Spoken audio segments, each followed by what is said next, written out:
All right, let's get going. Welcome, everybody. Excited to have you with us today. My name's Tim Cerny. I'm the CEO here at Safety Net.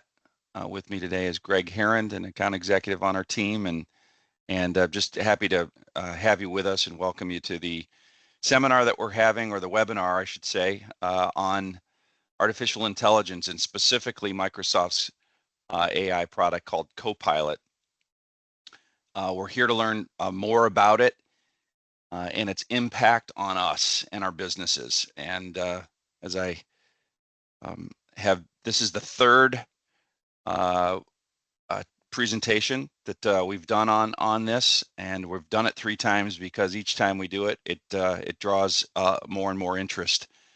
We've had great turnout at 2 in-person seminars, and now we thought for those that couldn't make any of those, we'd give an option to jump in and join us virtually. So I'm glad you're here. And let me just start by saying that I think we all recognize how fast AI is coming, but it's kind of hard to get your head around. Really, I liken it to the cell phone industry. For those of you that are my age, you may recall when the cell phone came out. It started in the car, and there was literally like a bag phone. And AI to me is like going from the bag phone to your iPhone or Android phone in a matter of 1 week, and saying, harness the power that this thing delivers to you. And it is honestly moving at a rate that is just unprecedented. And I think Greg will speak more about that. So leveraging this technology for your business is critical, not just to drive productivity, but to stay ahead of your competition. And certainly it's at its infancy though, and it's still learning. It's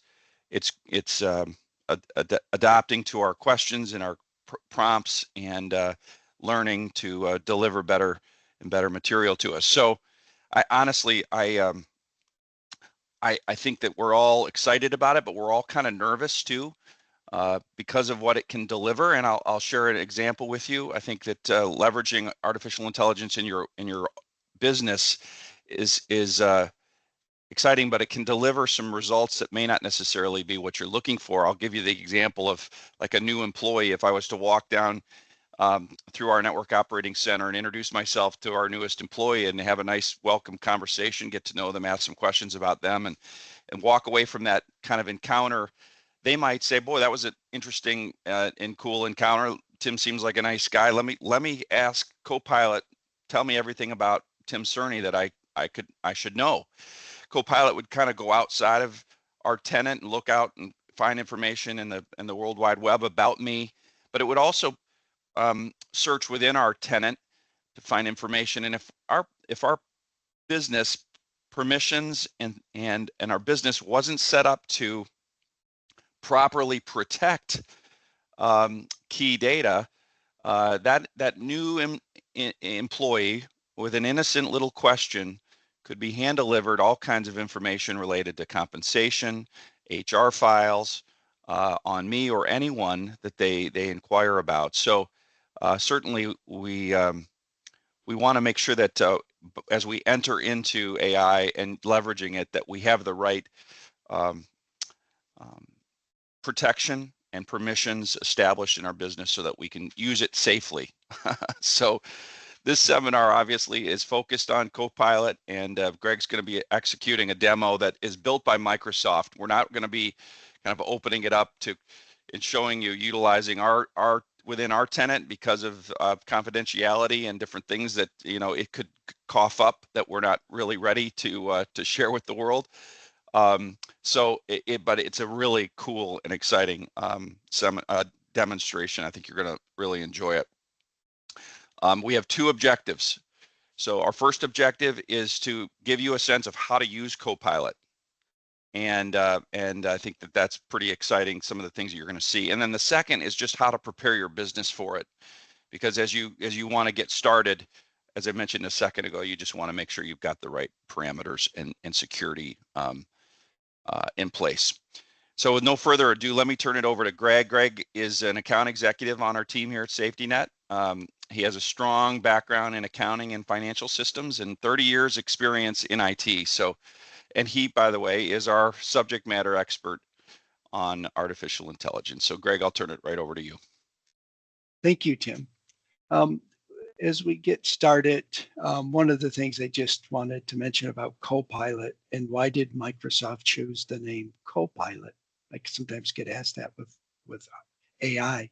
You notice our little Copilot here icon is that it's you and AI. So just because Copilot generates something, it still is coming from you, the work product. So it still has your name attached to it. So that's why Microsoft chose the word Copilot. I get asked that sometimes.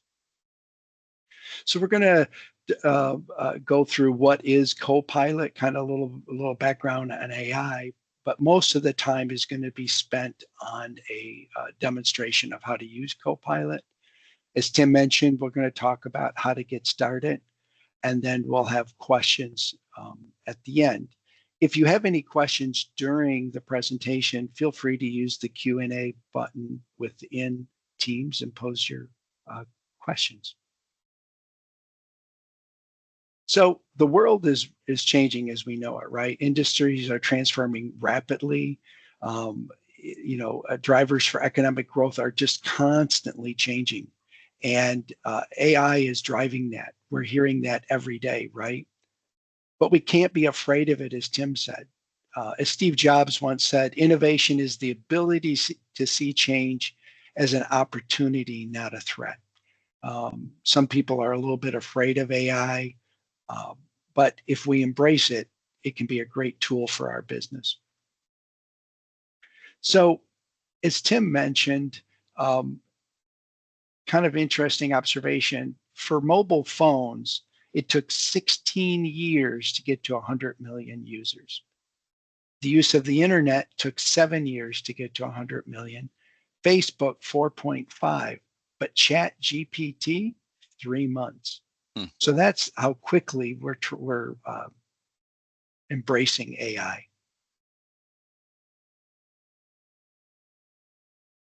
So there's a couple of different flavors of Copilot. So when you use the word Copilot, like with a lot of Microsoft products, there's actually 3 versions of it. There's what used to be formerly known as Bing Chat, and that will allow you to use Copilot for World Wide Web searches, to search the internet. Then there's Copilot with commercial data protection. This presentation will not get into that, but it embraces Microsoft's Entra ID, as well as is being built into Windows 11. What we are going to focus on today is Copilot for Microsoft 365. It's an add-on solution for Microsoft 365. Microsoft has changed the requirements. Initially, when it came out, they said you had to have the Enterprise Edition and you had to buy 300 licenses. That's no longer true. You can have the basic edition and buy 1 license. So you can buy anywhere from 1 to unlimited licenses now. As Tim mentioned, with Microsoft for 365, it interacts with your corporate data. So within your tenant, as Tim mentioned. That also is why security is important, because I only have access to what I'm authorized to. So your standard security is important. Some of the early findings that we've been finding with Microsoft 365, and I'm not going to go through all these statistics, but 87% of users thought it was more productive by using it. They really felt it was more productive. 79% said that they spend less time on mundane tasks. I know I've been using Copilot for about 6 months now, and I really enjoy using it in Outlook. 81% say they spend less time searching for information. Why is that? one of the features Copilot and Outlook has. If you ever had emails in your inbox and you're trying to find that email, and so you try searching from users using keyword searches, well, you can use AI to search for it. And you can put natural language in, like find the email that came from Tim that mentioned my name, and it will pull those emails up. 1 in 3 said they had greater than a 30-minute time savings per day. So can you imagine a third of your employees say that they save 30 minutes or more a day? Digital debt is costing us, right? Like 64% of our employees don't have the time or energy to do their job right. We're getting hit with all kinds of requests for information throughout our day. 57% of an employee's time is spent communicating, either writing a letter or a presentation or just responding to email. And 43% of employees' time is spent creating content, whether it be a Word document, whether it be PowerPoint. So you'll hopefully see from the example that we're using today how you can use Copilot to be more productive. 87% of the organizations polled believe that AI will give them a competitive advantage. So what does that mean? If your organization doesn't embrace AI, you could be left behind. What does AI do for us? Well, it allows us to focus on running our business, right? So it makes those mundane tasks faster to get through. It allows us to grow our customer base, build our brand, and to scale securely, right? Because in order to implement Copilot, you're going to have to make sure you have all the security in place. And so as I add employees and grow my business, that infrastructure is already there. So Copilot for Microsoft 365 is an additional license. And when you enable it, it will give it to you in Word, Excel, PowerPoint, Outlook, Teams, OneNote, and Whiteboard. For those of you that haven't been using Whiteboard or haven't seen what Whiteboard is, you'll see a demonstration today on what Whiteboard is and how you can use it.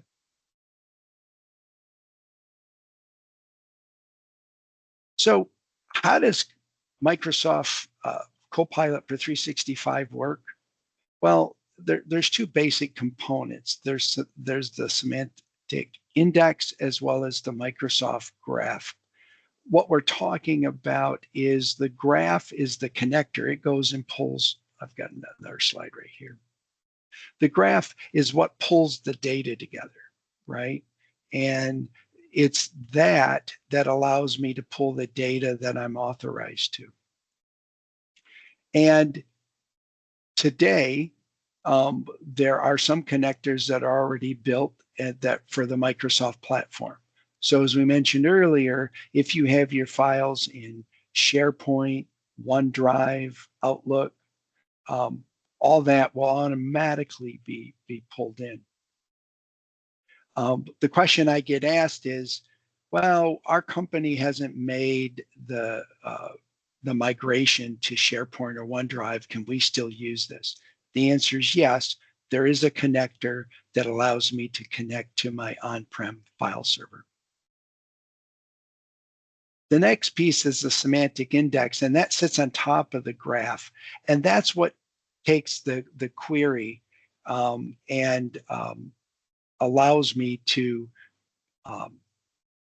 turn it into the machine language, if you will, and query the data.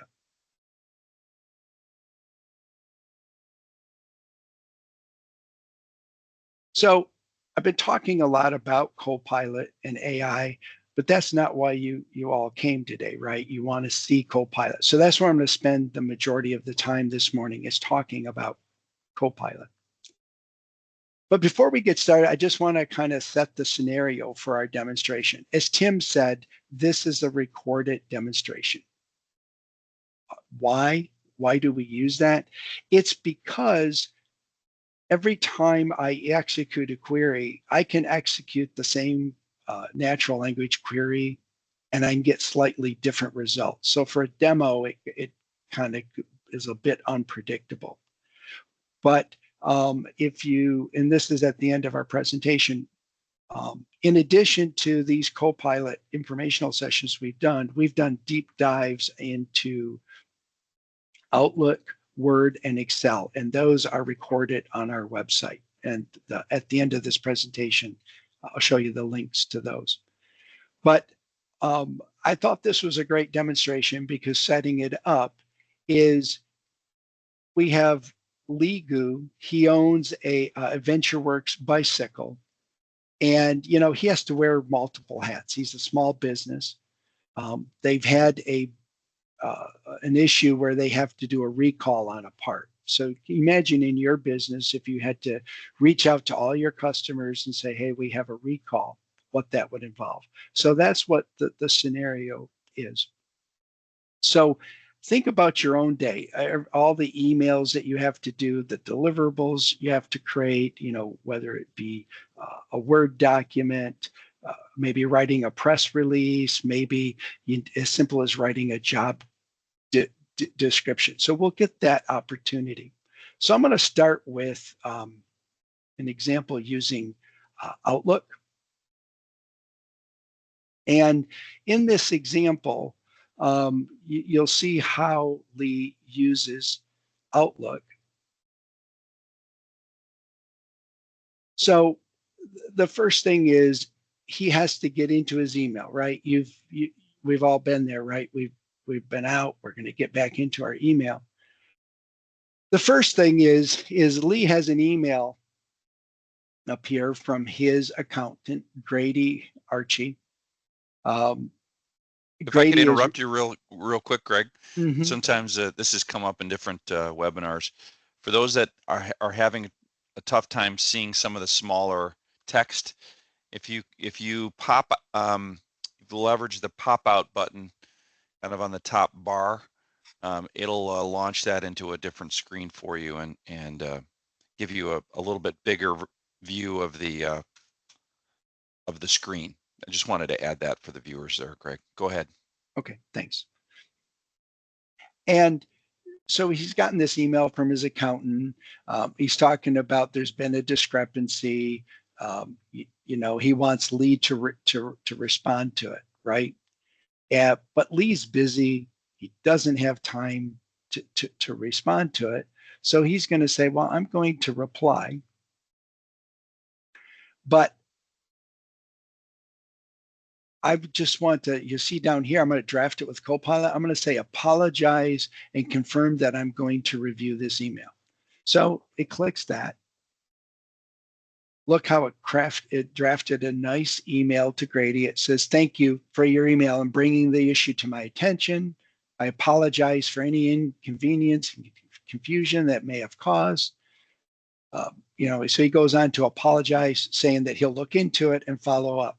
But look how quick that was. Now, like I mentioned, because Copilot is coming from you, you want to make sure it's what you want to say. We'll go through as we go through today. I'll show you additional features, but I can say regenerate, which says, I don't like this response. I'd like a second response. Maybe I want a third choice to pick from. I can say discard it, which means you didn't get it all what I wanted to say. And I'm going to say keep it. The advantage with keep it is now this is an email ready to go. Like I mentioned earlier, I could just hit send, right? Or I can maybe make some changes to it, then hit send. Because keep in mind, like I said, the email is still a reflection on you. It's coming from you. The recipient may not know that Copilot drafted it, and it says, boy, Greg sent me a very strange email. I don't understand that. It can also make grammatical errors. And so there could be squiggly lines here that I have to address, or suggested formatting errors. And I can make those here and then hit send. So I'm going to go ahead and send the email to Grady. The next thing I want to do is I want to deal with the recall of the derailleur for a bike. There's been a recall. So if we come down here from Irvin Sayers, he's talking about the recall. Now, how many of you get emails like this where there's been a lot of communication back and forth, and so you're forced to read the whole email? This is right? one of my favorite features, by the way. I love this. You just hit summary. So it reads the email for you, giving you the highlights. And so it says, well, Christine informed you that there's a recall. Miriam asked about the time it will take. You know, Christine replied that the replacement parts are expected to arrive within 2 weeks. Diego provided instructions on how to return the defective parts. But one of the things that you'll notice here is footnotes. So that if I can say, well, I want to know what Christy was saying here, I can click on the number 3 and it goes to right part of that email for me. So I don't have to read the whole email. I can jump right into it. And so it scrolls it to there. Pretty slick feature, I think. And I agree, Yeah. Tim. It's one of my favorites, especially if I've been out of the office for a couple hours or a day. And I can say, well, what do I have to do? So at this point, Lee was going to craft an email for his customers regarding the recall. So he wants to draft something quickly. So he's going to come up and say new mail. Oh, something I want to point out, you'll notice in the upper right here, it says new Outlook. A lot of the features I'm showing you today, you have to slide that over to new Outlook. Just, I know that I've had some people say, my Outlook doesn't look like that. The reason I do that is there's additional features in new Outlook for Copilot than there is in the, I guess, old version. So he wants to draft an email in Copilot. So he opened up the new email, he clicks draft it with Copilot. And this is where I put in the subject of what I want to type. So I'm going to type it in and I'm going to explain to my customers that there's a recall that will impact any bikes sold in the last 2 months. He has the part number. We're very sorry. We'll quickly figure out, we'll work quickly to fix your bike and communicate on a regular basis. One of the things you can do too is set the tone of the email. So by clicking this, I can say, do I want it to be direct, natural, casual? Here I have it set to formal. I don't know why Microsoft did it, but you can make your email a poem. You can set the length, do you want short, medium? Lee has selected that he wants long. So I'm going to go ahead and generate.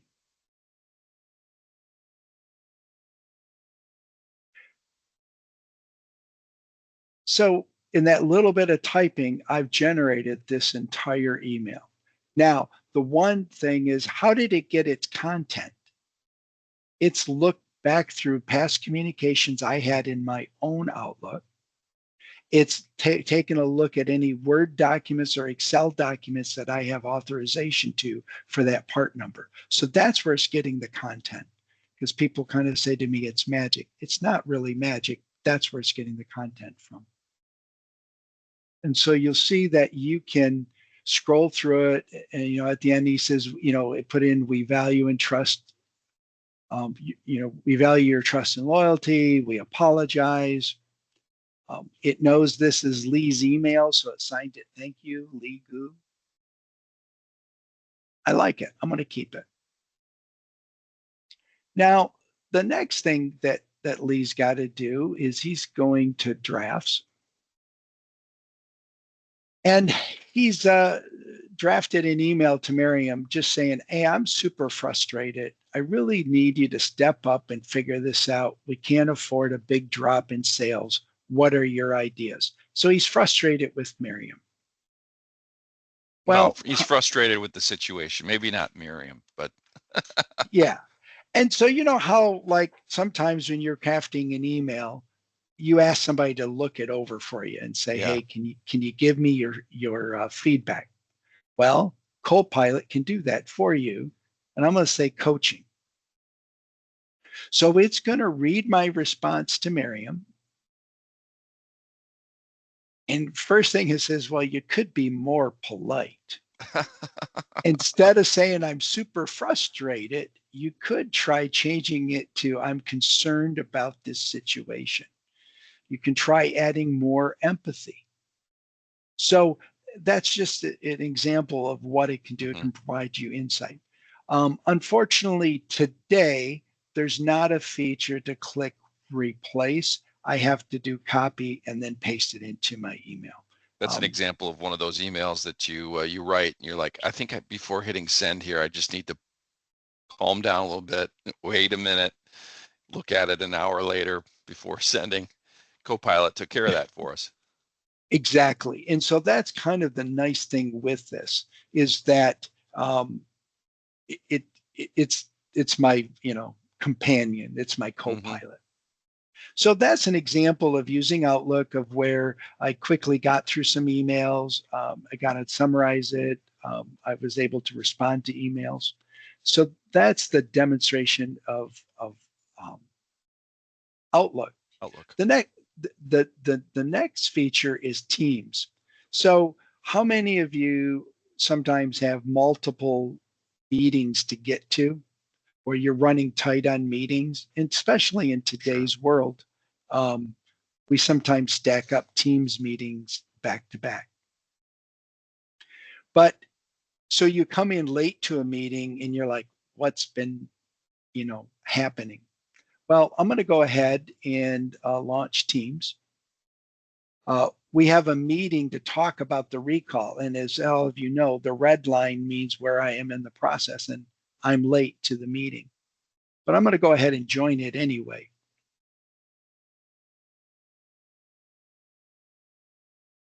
So the meeting's going on, I can hear it. I'm going to say open Copilot. Now, for Copilot to work, I have to turn transcription on. Transcription is a feature, I don't know if you're aware of, that exists in Teams today. But Copilot uses the transcription feature to be able to function and query the meeting, if you will. So we'll see that in a minute. Um, the Copilot for Teams can answer questions too. So I'm late to the meeting, right? I can say, suggest follow-up questions. And so it will look at the transcript and give me some suggestions of what I can ask, right? What's the impact on the supply chain? Um, how many customers are affected by the late arrival parts? Why did you interrupt the meeting with your personal issue? I don't know that I would say that, but it mentions it. So the idea is, even though I'm late to the meeting, I can get a quick summary of it to ask questions and follow up to it. That's Yeah, all because right above that, Greg, was the recap of the things that have happened in your absence, which I think is a really great.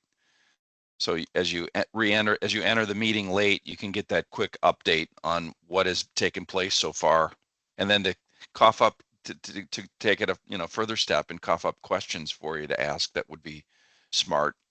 Is pretty sweet. yeah, it definitely is, and I'll show you here in a minute what that recap can compose of. But that's a great point, Tim, that it allows us to do that. So I'm going to leave the meeting, but the meeting's over, right? So I'm going to come over to chat, and the meeting is recorded, right? Mm-hmm. So I come into recap. It'll show me who was in attendance. It took notes for the meeting.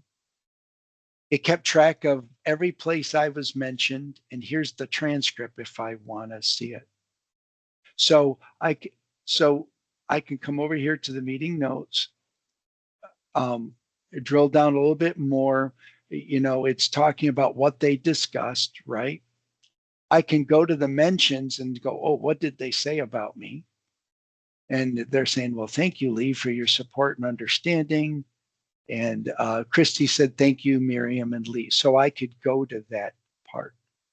I can also go to the transcription, which that exists today if you have Teams. Mm-hmm. But you can scroll up and down and you can see the conversation that was had. Now, one thing I'd like to point out, I get asked this question. If you join Teams from a conference room setting and you have 2 or more people, the person that signs in gets all of the activity. So they get all of the, if there's any to-dos, they'll be assigned the to-dos, even though it's someone else. We haven't gotten to that point in AI where it can pick up on voices and determine who is who. I just wanted to mention that. So we can scroll down through here and see the whole transcription. Now, the other thing we can do, right, is we want to know what we missed. We want to ask Copilot some additional questions, right? So I can hit the Copilot button and see how it opens up over here. It even gives me sample questions I can ask. And I can say, what decisions were made? Go ahead and enter that. So it's going to look through the meeting notes and answer the basic questions. What decisions were made in the meeting? Well, to brainstorm on whiteboard on how to recall the parts, to prioritize Legu's order and allocate more resources and personnel to it, and to stay proactive and communicate regularly. So that's what they said, was that we need to communicate more proactively. I'm going to click on list action items. How many times you've been to a meeting and someone's got to take notes of all the action items? Well, it lists there. And so it listed all the action items for me. Kind of a sweet thing. I have a customer who's considering Copilot for Teams just because they conduct all their executive meetings using Teams, and that way they can have someone take notes as long with the action items. So that's an example of using Teams. The next thing we want to talk about, I'm going to go ahead and close this. The next thing we want to demo is the whiteboard, right? How many of you have used a whiteboard in a conference room where you're brainstorming ideas and you stand up in front of the conference room and somebody writes on a whiteboard and you erase the whiteboard and you put up the ideas on it? The electronic whiteboard that Microsoft offers is the exact same thing. So how many times have you needed to identify tasks, right? And you write them up on the board, and then you got to go back and erase the whiteboard, right, to organize them and put them in good examples. So we're going to go ahead, open up whiteboard. It's this icon down here.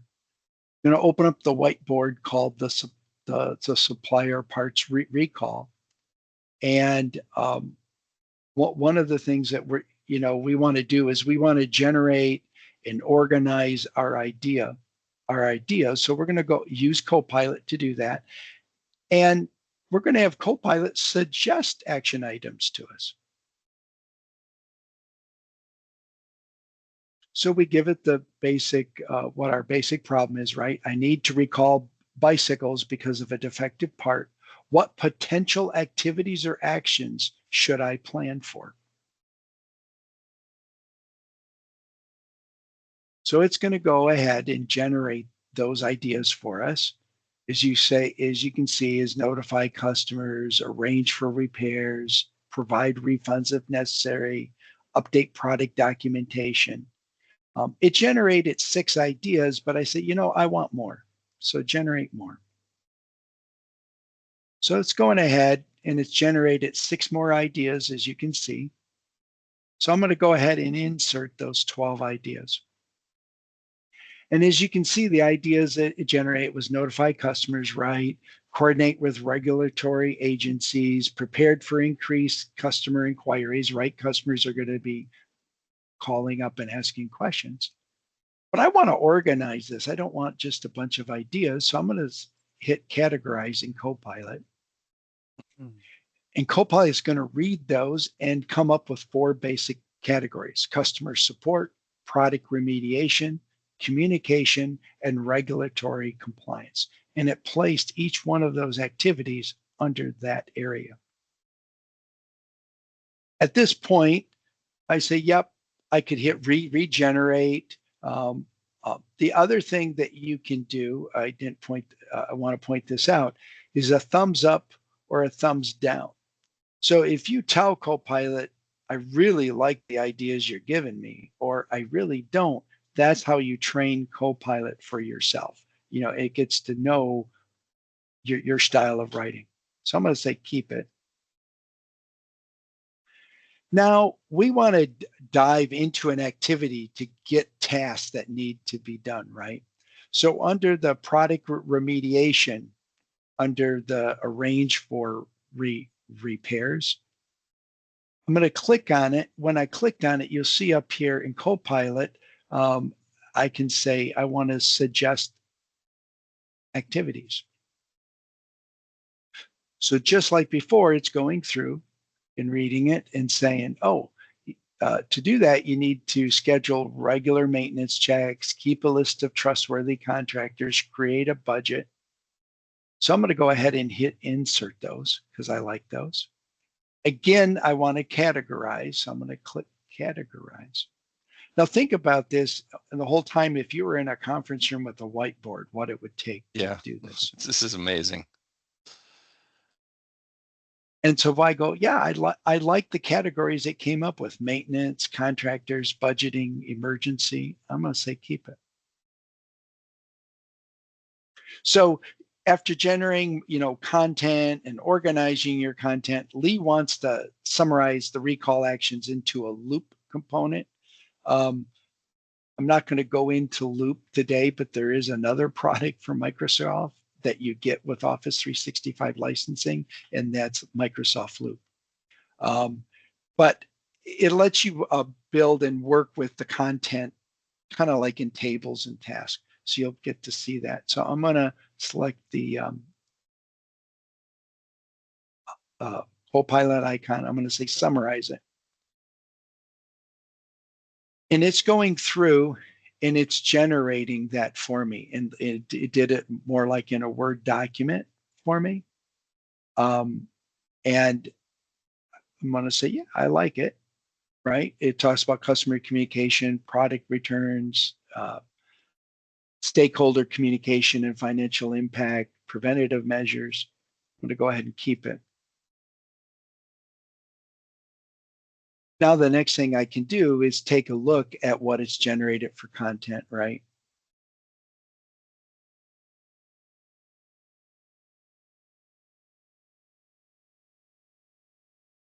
I can say, I really,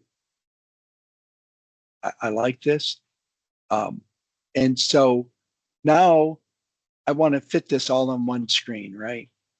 I know the print's not small enough yet, but I want to fit it on one screen. So I'm going to hit fit to screen. And it put that on one screen for me.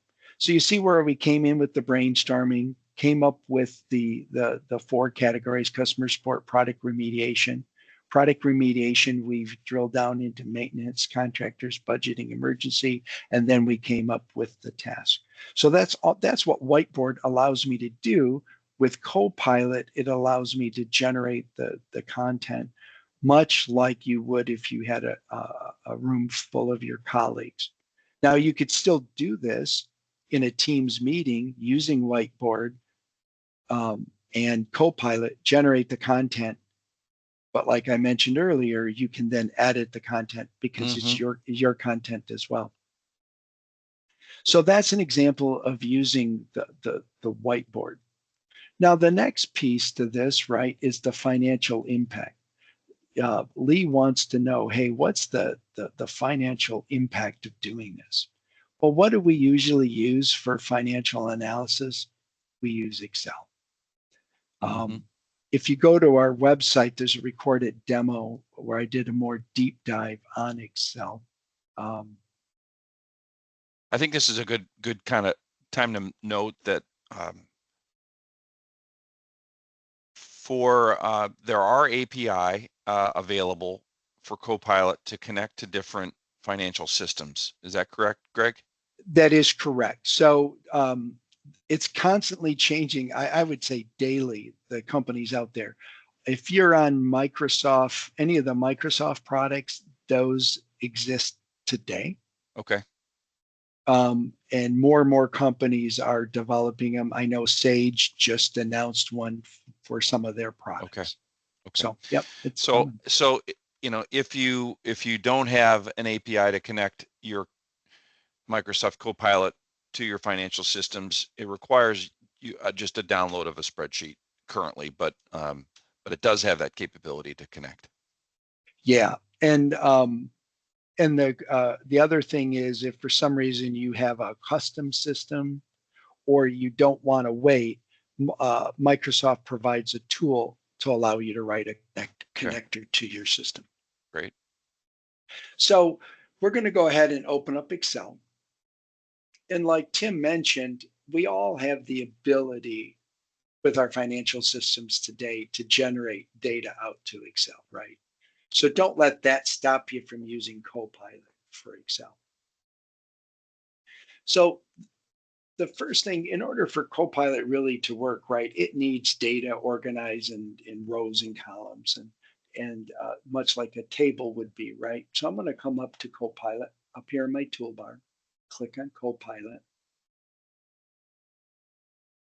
And the first thing it says is, I need this to be a table. Now, for some of you, dropping and converting this to a table is real easy. You do it all the time. For other users, they're like, okay, how do I put this into a table format? Well, I'm going to go ahead and convert it to a table. Now, why is that important to have it as a table?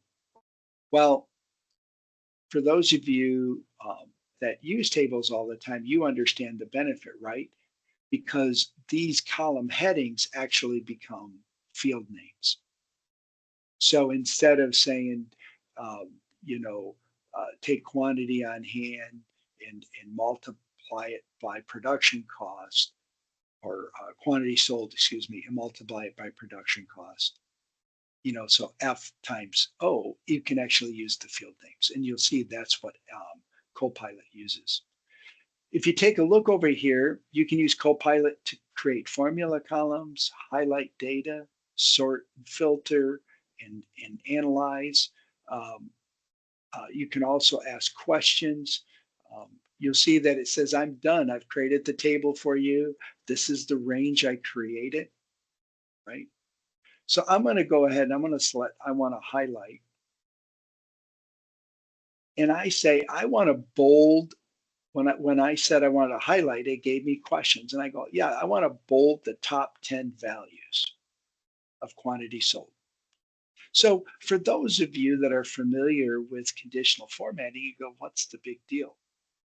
For those of us that don't remember how do I do conditional formatting, or you kind of struggle with it, by doing it in English, it goes and it highlights and bolds the top 10 for me. Now, the other thing I can do is I can come down here and I can say, I want to highlight data, and I want to highlight the top 10% sold, and I want to do it in yellow. Now, how is that? I just put it in natural Mm-hmm. query language, as it called. I could equally say, do green, do yellow, Mm-hmm. red. But I'm going to go ahead. And it did it for me. Now, the great thing is, because this this data could be refreshed, I can save this Excel file. I don't have to go through this exercise every time. I just have to go through it once to create the Excel file. And then I could refresh the data on here. So you'll see that it went through and it did it. So I still have my bolded and bolded top 10, but top 10% is in yellow. So yep, like those of you said, it's nothing but conditional formatting, but I don't need to remember that, how to do that. But I could come in here, I could edit the rule, change the color. If I said, oh, you know what, I want it to be, red, I can do that. So it's a really quick, easy way to do it. If I wanted to remove it, I could highlight it, I could delete the rule. So I'm going to go ahead and I'm going to close this. So the other thing that it does is writes formulas for you. So I'm going to come down here, and I'm going to say I want to add a formula, and the formula I want to add is to get the total profit by ID. So by each product ID, I want the total profit.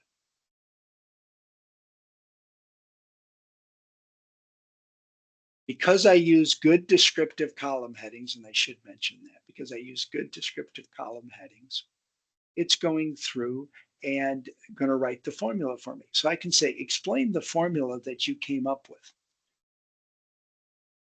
And so it says, I'm going to calculate the total profit for each product in the table by using the following formula. It's saying I'm going to subtract the production cost column from the current price. And then I'm going to multiply that profit per unit by the quantity sold. And then I'm going to format the results as currency. Now, you'll notice when I hover over insert, you can see that it's putting in the column for me right there in the E. I say insert it, and there it placed the column in for me. Like I said, for those of us that are quick with writing formulas, we go, what's the big deal? For those of us that go, now, how do I calculate profit? Right. It does it for me. The other thing I can do is I can say, what's the total profit by derailleur type? Because that's a question I have, right? A question of the data, right? That happens all the time. So as you can imagine, it's going out and generating a pivot chart. And over here, I can see what it's done. The sample pivot chart, I can, and it's done it by derailleur, showing it to me, and it will add it to a new sheet. So I'm going to say add it to the new sheet. You'll see that it generated a pivot table, and it generated the pivot chart that ties to that pivot table. So if you're a little bit rusty and gee, how do I create a pivot table? Copilot will do it quickly for you. And you'll see over here, I could edit that pivot table. I could edit the chart if I didn't like the colors it was using. If I wanted to change the the order of things, I can do that. I can change the axis. But this is Copilot's first cut at it. So that's on using Excel Copilot. One of the other things that we're going to do next, right, is we want to see Word. And in Word, what Lee's got to do is he has to write a press release, right? Because whenever I have a recall, the press want to know what's going on. The other thing that it does is I'm going to have to write up, I need to advertise for an employee. So you'll see that we'll do that. But how many, how many of us have to start with a blank document and write up a press release? Right. This is So going back to that comment at the beginning about the percentage of work that is just creating things, creating documents, creating spreadsheets, creating emails, creating PowerPoint. I think it was 43% of our time is centered around creating. yeah, and And I don't know about you, Tim, but when I open up a blank Word document, it's like, okay, now how do I get started? Right, right. It's the, yeah, So writer's block. exactly. So I'm going to go ahead. I'm going to open up Word. I'm going to say I want to do a blank document, and I select it draft with Copilot, and then I'm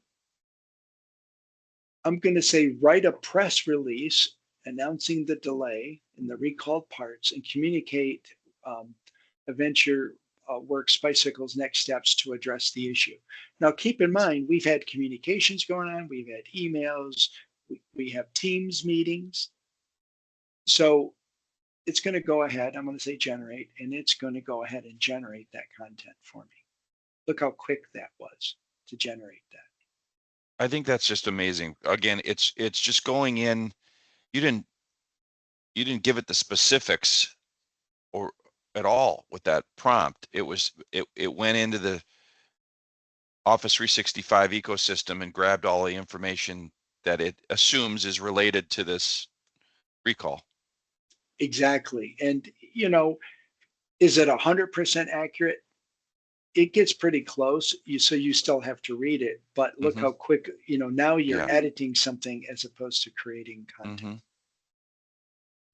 So he can make changes to it. Maybe he doesn't like this. So he's going to come down here and he says, I want to make it more formal. It's a little too casual for me because it's a press release. And so it goes back and it rewrites it. I'm going to say keep it. But as you can see, it goes into the details of it. It's saying, however, due to a global shortage of raw materials and shipping disruptions caused by COVID, the company has faced difficulties in sourcing and delivering the news. But the really cool thing with this is because Copilot generated it, you can see it's 2 pages long. Lee wants to ask questions of the document. Now, you might find that strange, but I'm going to hit Copilot. And one of the things I do is I come down here and I say, I want to ask a question of the document. So let's say ask a question. And the question I want to ask is, did the mention the recall part name? Because I want to make sure that's in there so they know it's not all my bikes, but just the ones that have that derailleur. Now think about yourself. If you were proofing this, you'd have to read through to see that. Right. It says, yeah, the recall part is here. And if you want to see it, again, here's the footnote. I can click on the footnote and go directly to it. But I'm not done yet with the with the press release. There's some things that I want to do. I want to add something more to it, but I don't know what I want to add. So I'm going to click Copilot and I'm going to say, inspire me. Look at this document and see what I'm missing. How many times have you gone to a colleague and say, this isn't quite right. What do you think I should add? Well, Copilot said you should add a frequently asked questions. So it did that. It added a frequently asked section. Say keep it. So I'm going to go ahead and, I'm going to look at the document, right? Um, I go through it, I see it. And so now this is what I want it to read, right? And I read through it. I make sure it's what I want. I can then go ahead and save it. But now Lee needs to hire a bike mechanic because all this with his current workload, he can't do it with the current staffing that he has. So he needs to write up a job description. So I'm going to go up to File. Let's say blank document, right? Start with that blank document. Oh, but wait a minute, I can reference a file.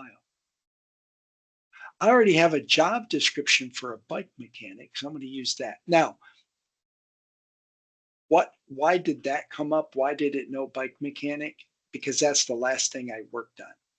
So it's kind of like in the other Microsoft products, you have a recently used list. Okay. But I could start typing a name. I could have typed bike mechanic job description and it would have found it too. Hmm.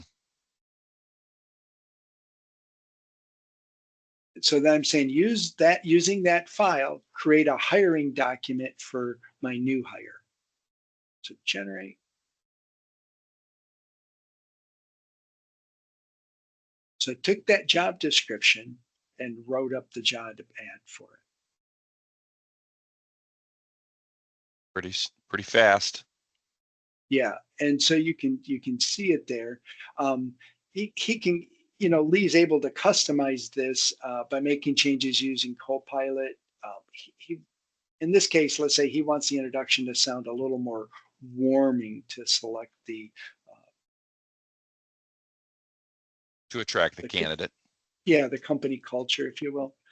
So he wants the introduction to be more casual.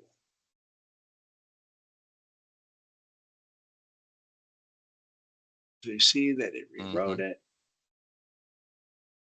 You keep it. You come up here, you can see that it made it more casual. He kind of likes the introduction, but he thinks it could be a little bit different. So now notice, not only do I have Copilot up here, but I have Copilot icon in the left margin here. So if I highlight text, I get the Copilot uh, icon. Mm.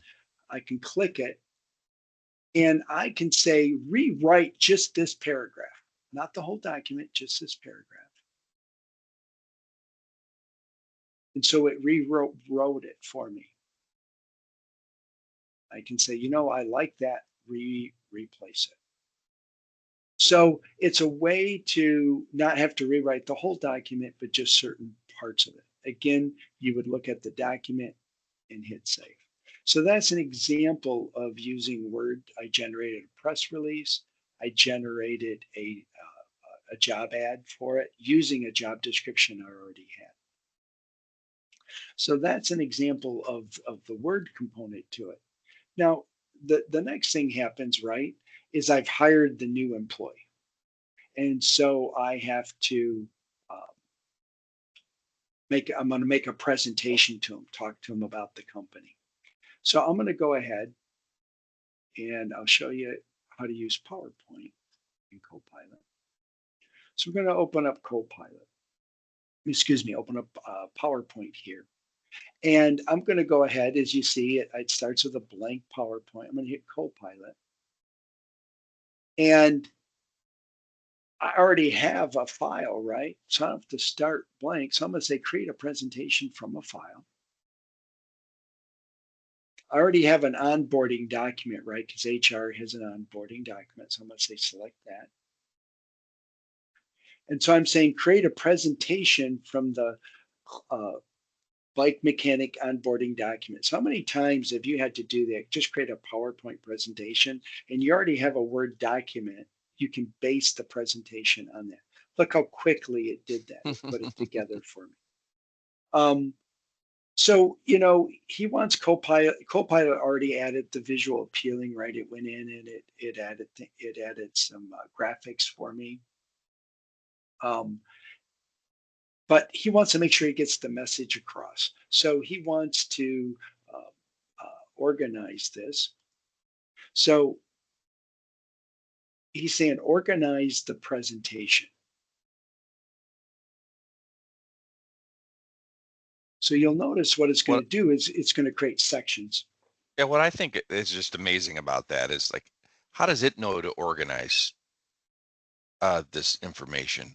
That simply just kind of blows my mind a bit because it Yeah. did it well. It understood what you were asking there. Oh, definitely. And you'll see that it said, I'm going to have an introduction, an agenda, introduction and job overview, tools and workspace, skills and knowledge, and customer service and Yeah. passion. It then added a slide. It created a slide with the agenda. Mm-hmm. So it did that. So it took and it analyzes it. Yeah, It's amazing. I started out in this field as a programmer, so my mind is thinking, how did the AI programmers write all Mm-hmm. So down here, we want to add a slide after the first slide with our company motto. And our company motto is we prepare you for the adventure ahead. So I'm going to go ahead and hit send. This a question has come up in this section in previous seminars related to the graphic that Copilot used here, which it created on its own.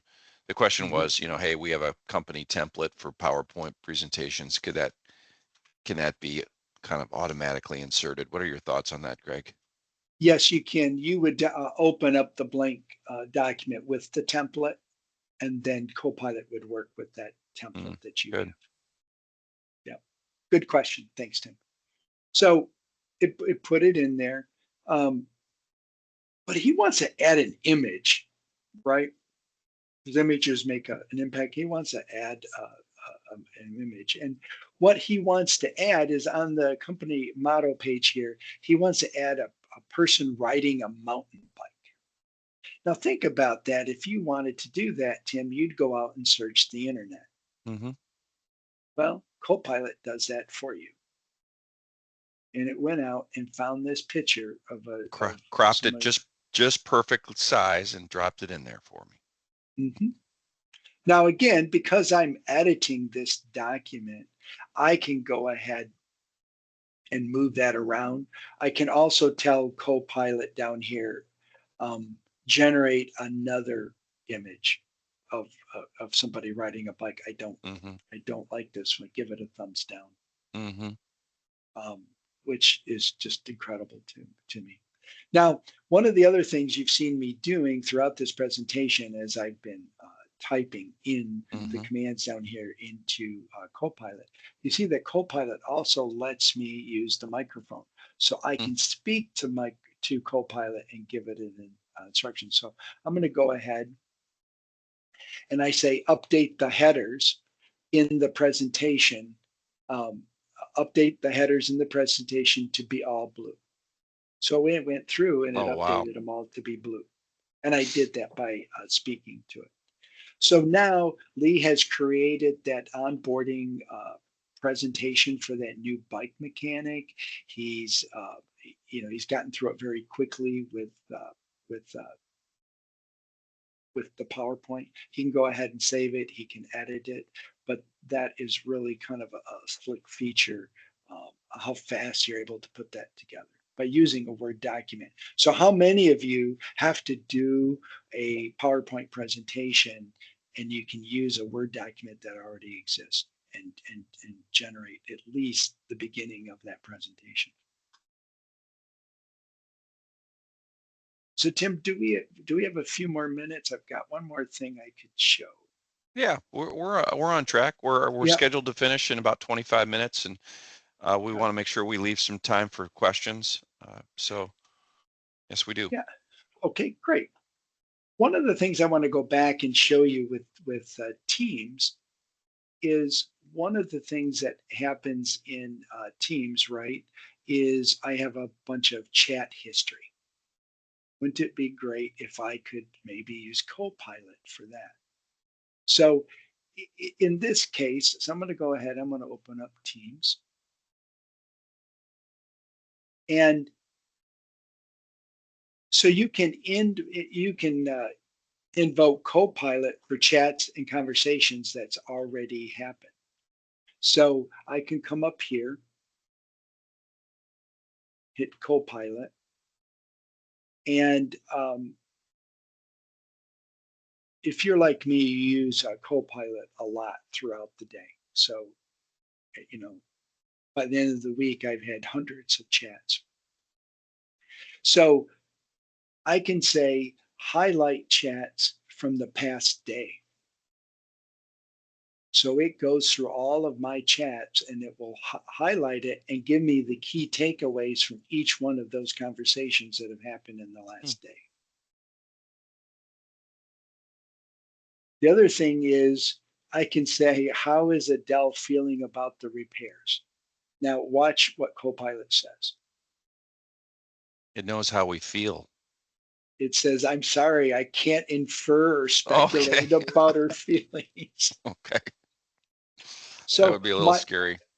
I know it went to, but the point is, it will answer you back just much like a human being and say, however, based on the chat, Adele mentioned that she believes she has what it's need for the current repairs and Hmm. it's comfortable completing them. So while it can't infer our feelings, it can give us technical feedback. Um, so you can write your own questions. You can use the pre-formatted ones. I can come down here to more prompts, and I can say what are the open items. So it goes at my chats, right? Oh, wow. It gives me the open items. This Adele is is a, going to, go yeah. ahead. This is just chats. So it's looking at my chats and it's saying Adele's going to repair 5 bikes and have them ready for customer pickup by the weekend. This is a good opportunity for me to ask a question that has come up before in Teams. It kind of goes back more to the transcripts of the meeting transcripts. Mm-hmm. And question that's been posed is, in an executive meeting where transcripts have been turned on, and Copilot is keeping track of the conversation. Um, how does sensitive information get um, remain secure? For example, if there's a conversation about an underperforming employee, for example, Mm-hmm. um, how do we ensure that transcript and that information is only available to those that um, need to know or should know? That's a great question, Tim. It is secured by who was invited to the meeting. So only if you were invited to the meeting do you have access to that transcript. So even though I'm an executive in the company, if I wasn't invited to that meeting, I don't have access to it. Okay, So a very good question. I know in today's security concerns that is a question that comes up often. Like the rest of Copilot, it footnotes it so I can say, oh, Adele is going to repair 5 bikes. Well, I can click here and it will take me to that conversation. And she said, I think I can have 5 bikes repaired and ready for customer pickup for this weekend. So it took me right to that conversation. yeah, I can tell you what I've used it for is I know that I've had a chat with somebody about a certain topic, and I can have Copilot find who I had that conversation with. yeah, that's great. Um, I can also go to the second citation here, right? The only thing I can think of, if any of the bikes need repairs beyond the recall and spring maintenance, that this may be slow for production. So again, I'm just going to it because Adele is saying we'll work on the first bike and inform Ligu if any issues are encountered. I can go to the third bullet point. That's great. And so, yeah, it's so the point is those citations exist for all of the products. And I just want to show how you can go to them. And That's great, that's Greg. the, yep, and that's what I have to show today to show how we can use um, Copilot today in that scenario. Um, so people ask, well, what does Copilot cost? Each license is comes out to $30 per user per month. So you could start with a one user license and assign that to what I would call a power user. And like I said, by that $30 a month, you have it in Word, Excel, PowerPoint, Outlook, OneNote is missing, but OneNote, Teams, and Whiteboard. So the question I get asked is, why should I use Microsoft's Copilot? The reason is, unlike Chat GPT, Your data is not shared with the web. Everything remains inside, because one of the things that Microsoft wanted to guarantee was that your data was secure. That's the big difference over ChatGPT and using Copilot. Your data, such as profit, employee confidential information, is not shared to the World Wide Web. Pretty critical, right? If you're using ChatGPT and you give it a spreadsheet of some sort or a PowerPoint of some sort to develop, in it to use to develop something for you, you no longer have ownership of that, correct? It's out for public consumption at that point. Correct, and that's why ChatGPT has grown in popularity, because it's free. But think about it: if I was developing a product that was going to revolutionize my industry and give me a competitive advantage, and I wanted to write up a product spec sheet on it, do I really want to share that with ChatGPT? That's right. That's right. That's great. So I just want to share that, because that's a question I get asked. So Mm-hmm. how do I get started? Well, data cleanup is huge, because we talked about the index, the semantic index, that will index everything that you have access. It will index everything in your company. So if you have data that goes back 15 years, guess what? That gets indexed and that will get returned. That data may no longer be relevant to your organization. So a big thing is to clean it up. And how many organizations do we have the same data, the same Excel file or Word file replicated? Mm-hmm. So part of it is data cleanup. Review your Microsoft licensing. What do I, 365 licensing, what do I mean by that?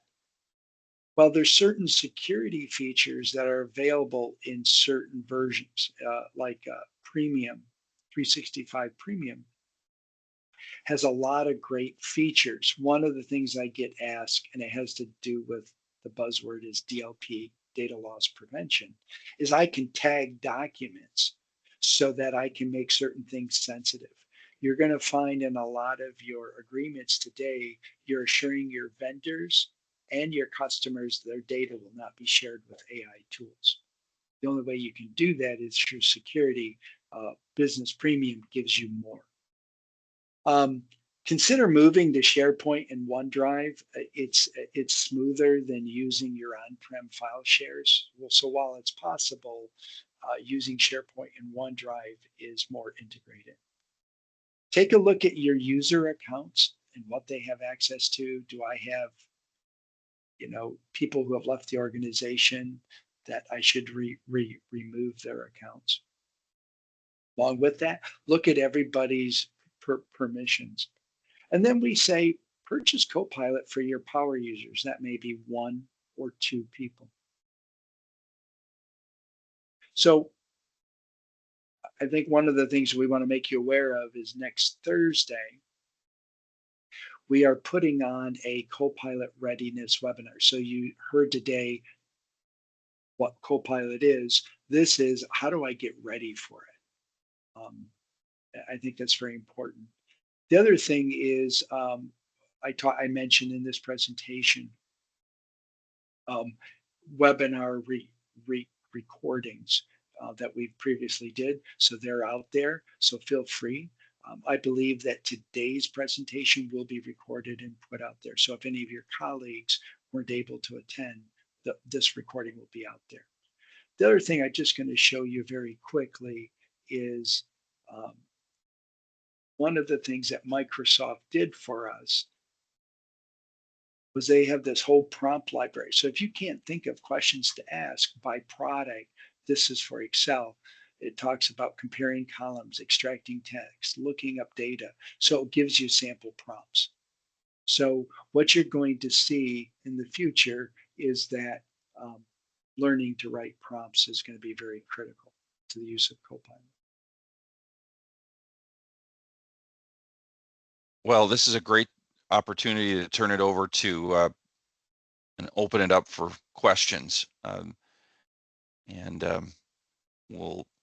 I just encourage you to use the Q&A as as the means of asking the question, and we'll go ahead and repeat that for everybody so you can hear it. You know, while we're waiting on some of those questions to come in, I have to acknowledge the first time I saw this, I have to acknowledge a feeling that I had the first time I saw this, and that was um, that's this somehow feels a little bit like you're cheating.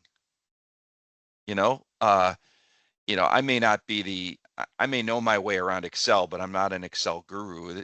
This sort of levels the playing field, doesn't it?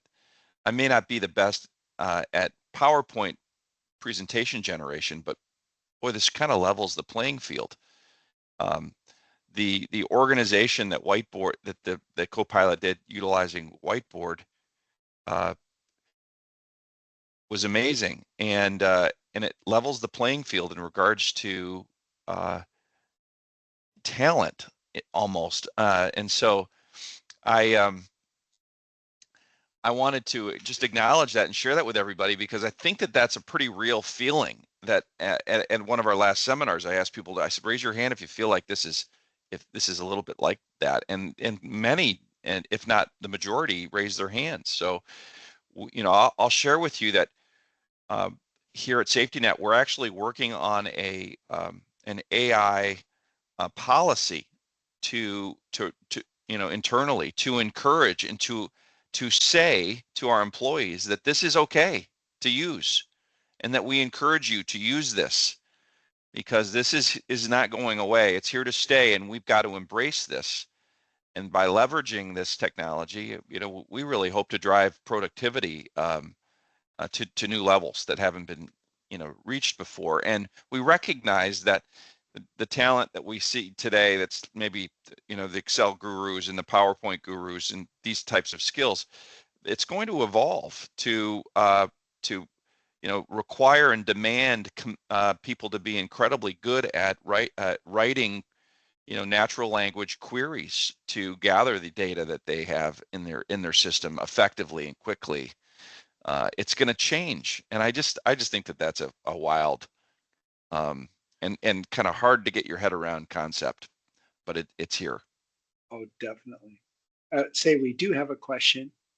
Um, it says, are password protected files able to be accessed in Copilot, or does it require the password to access the data in the file? Very good question. It won't be accessed because there's no way to feed the password to it.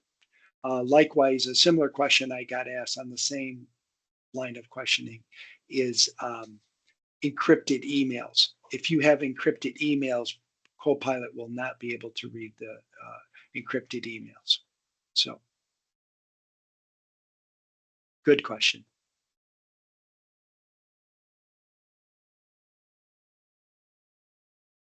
The other questions?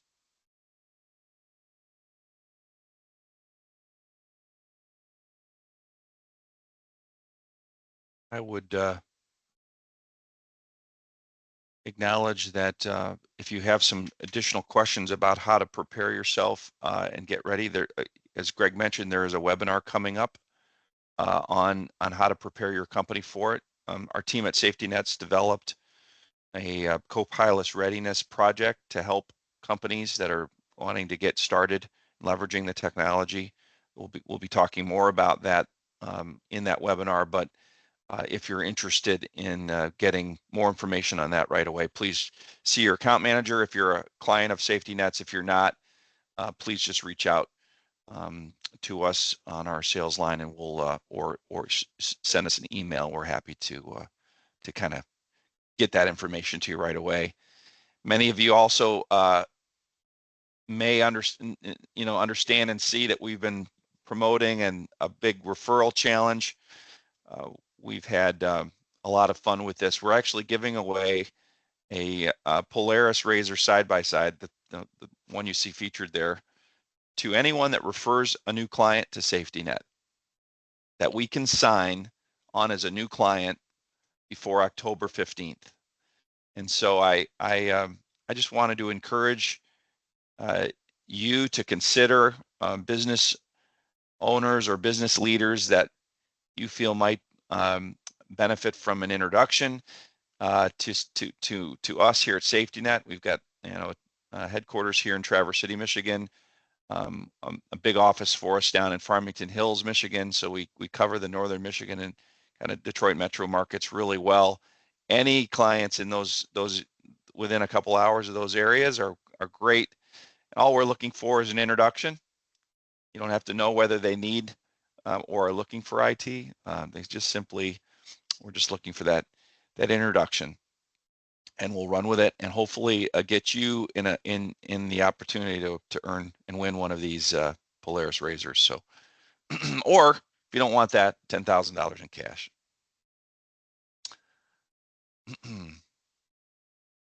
So, do we have any additional questions before we break? Yeah, there was one more question that came through from Danny in the Q&A. Great, there it is. I see it. All right. So, thanks, Jenny. Danny asks, all our data is in SQL Server. Will Copilot interact with that? Should I be creating lots of spreadsheets to prepare for Copilot instead? It can interact with SQL Server. There's some setup and configurations that you have to do to make that happen. But yes, you can. There you go. There you go. Thanks for asking that, Danny. That's a very good question. Any other questions before we break?